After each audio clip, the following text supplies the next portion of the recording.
Hey guys, welcome to Dogo Argentino USA, the channel where we chat about dogos.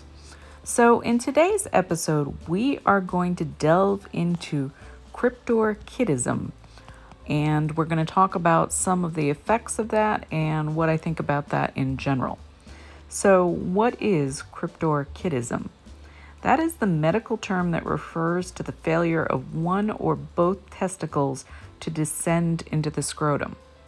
Now, generally speaking, this is relatively rare. It only affects about 1.2% of all dogs, and it affects dogs of every breed, both purebred Dogo Argentinos and mixed Dogo Argentinos, along with every other dog on the planet. And I recently looked into this because I had a comment in my comment section about breeding a dog that had Cryptorchidism, which I strongly don't think you should do. So if you have a dog that has undescended testicles, you may be wondering, oh my gosh, where are they? So there's two places that they can be. They can either be in the belly or they can be in the belly where it meets the back legs. And I looked into a medical study on Cryptorchidism that studied 1,266 dogs that had undescended testicles. And they determined that this is a condition that has a host of other problems associated with it. For example, there was a much higher rate of hip dysplasia. There was a much higher rate of patellar dislocation. There were defects of the penis. There was a likelihood of umbilical hernia. And so this is a genetic condition. It's a genetic flaw. And generally speaking, because it's a genetic flaw, it is not just affecting the lack of a testicle descending, either one or both, but also other things in conjunction with it.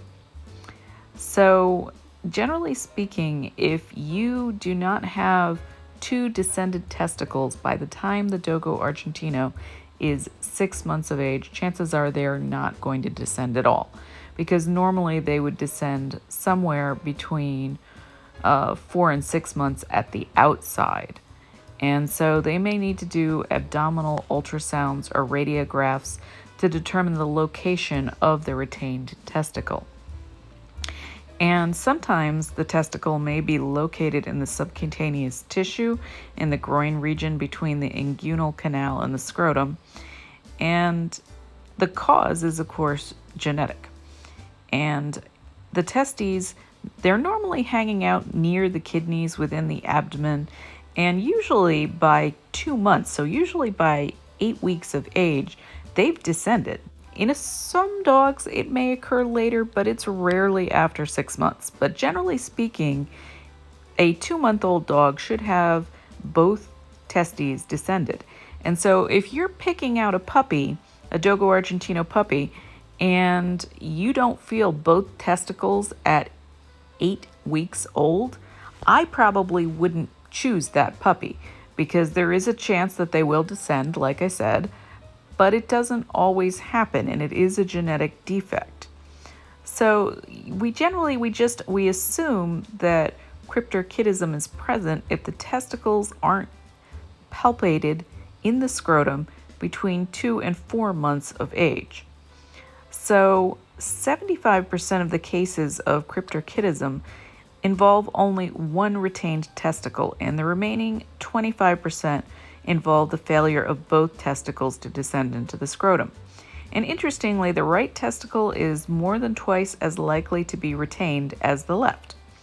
And it appears to be genetic. Like I said, it's seen in families of dogs, but the exact mechanism of inheritance is not fully understood. Again, we're still learning things about Dogo Argentinos and dogs in general. We have really been applying very serious science to dogs since the 1900s. And prior to that, our grasp of genetics was just not as good. And so we've discovered all kinds of things in the last century. So what are some of the clinical signs of Cryptorchidism? Occasionally, it's associated with pain or other clinical symptoms, but that is not common. And usually if pain is involved, it's because there's a torsion, which means that the spermatic cord torsion, i.e. it's twisted on itself, and that's what's causing the pain. That doesn't normally happen.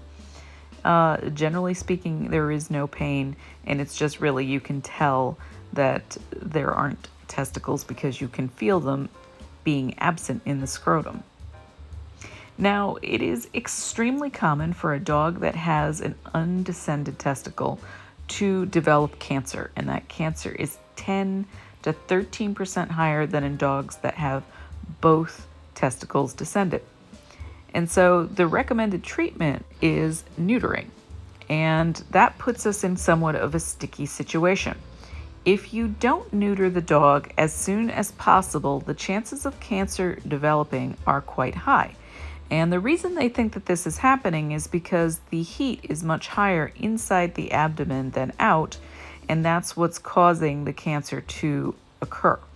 And when you have neutering of a dog that has Cryptorchidism, it's actually a much more expensive surgery. It's a much more invasive surgery, whereas neutering is normally just snipping the testicles because they're in the scrotal sac outside the body. Now you have to make an incision in the body, locate the undescended testicle, and then remove them both. So if you don't neuter them, you have, like I said, a huge chance of developing testicular cancer. And of course, this is going to shorten the lifespan of the Dogo Argentino dog. And if you do that particular surgery, you're certainly not going to develop testicular cancer. However, it is my suspicion, and if you have not been here before, I am a Dogo Argentino enthusiast. I am not a vet. I'm not a lawyer. I'm not a nutritionist. I'm just somebody that really digs Dogo Argentino dogs, and I like science, so I do a lot of scientific research. Now, as I mentioned earlier, hip dysplasia, patellar dislocation, defects of the penis, umbilical hernia, many different conditions seem to go along with the undescended testicle, which is why I think you should never breed a dog that has a genetic defect like an undescended testicle, because the chances of them passing it on is higher, and of course their fertility is naturally lower. Obviously, they have almost no fertility if neither testicle is descended, and they have half as much fertility if only one testicle is descended.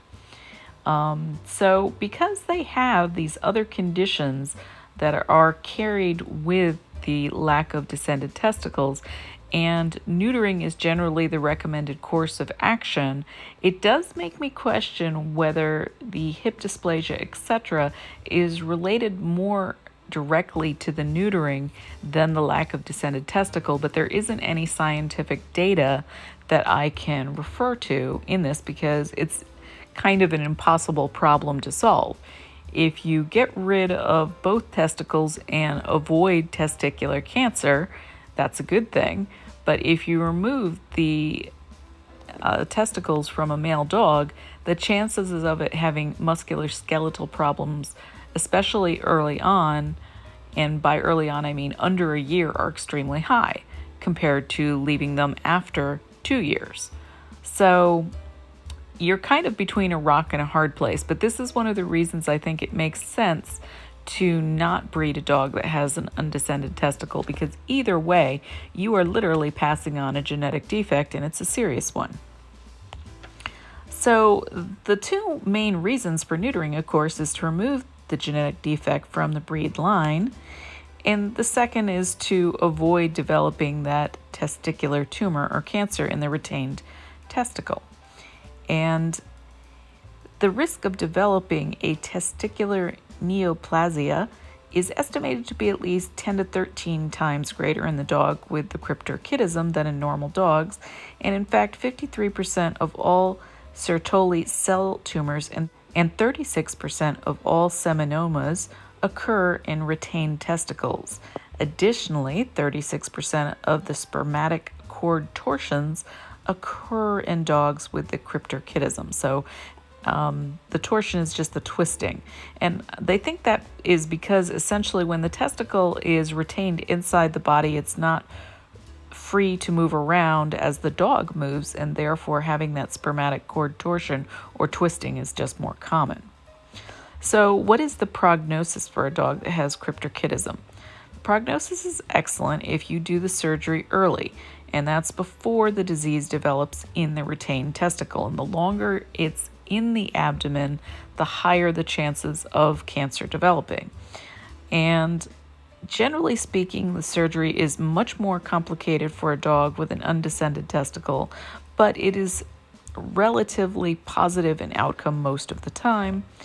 If, on the other hand, the dog retains its undescended testicle and you don't do surgery, then the prognosis is generally what they would call guarded to poor, depending on the specific type of tumor and the overall health of the dog at the time of the diagnosis. So in this case, I think you should really think twice about buying a puppy that appears to have an undescended testicle. I think that you should definitely not breed it, and you should consider your options and weigh out the risks and benefits in regard to both cancer and hip dysplasia, patellar dislocation, etc. So there are some things to think about when you have this condition with a male Dogo Argentino dog. But I am pretty much firmly of the belief you shouldn't breed them, just because it's kind of a world of problems, and I don't think it's something that anybody should willingly go forward with, because you can always get another Dogo Argentino from a different breeder or for a different pairing. And if you find that your Dogo Argentino develops Cryptorchidism, I do think it's important to tell the breeder, because generally the testes are descended at 8 weeks, like I said, but not always. And if it happens that they don't descend, the breeder should definitely stop breeding that particular pair. That's not something that you want to pass on. So I want to thank you guys so much for your ongoing support of my channel. It's just a little channel, and this is a very rare and exotic breed, and therefore there aren't a lot of enthusiasts who are interested in the Dogo Argentino dog. And I enjoy sharing my knowledge, but one of the best things you can do to help my channel, you can give me a like, you can give me a comment. That's going to turn on the algorithm, and it's going to show my content to people who may be interested into it or interested in searching about more information of an educational nature of the Dogo Argentino. But by far the best thing you can do, if you really want this channel to stick around, you really need to share it, because that's how I'm going to reach new audience members, because everybody knows that the YouTube algorithm at best is quite fickle. Just because you're looking for information and education about the Dogo Argentino breed doesn't mean that my channel is going to pop up. There are a lot of voices in the space, and if you want to help me out, that would be fantastical. Also, if you are interested in a more direct way to contribute, you can always give me a coffee at ko-fi.com/Dogo Argentino USA. I thank you for all of you guys who've bought me some coffee. That's awesome. It's very helpful. I am very much appreciative of every coffee I get.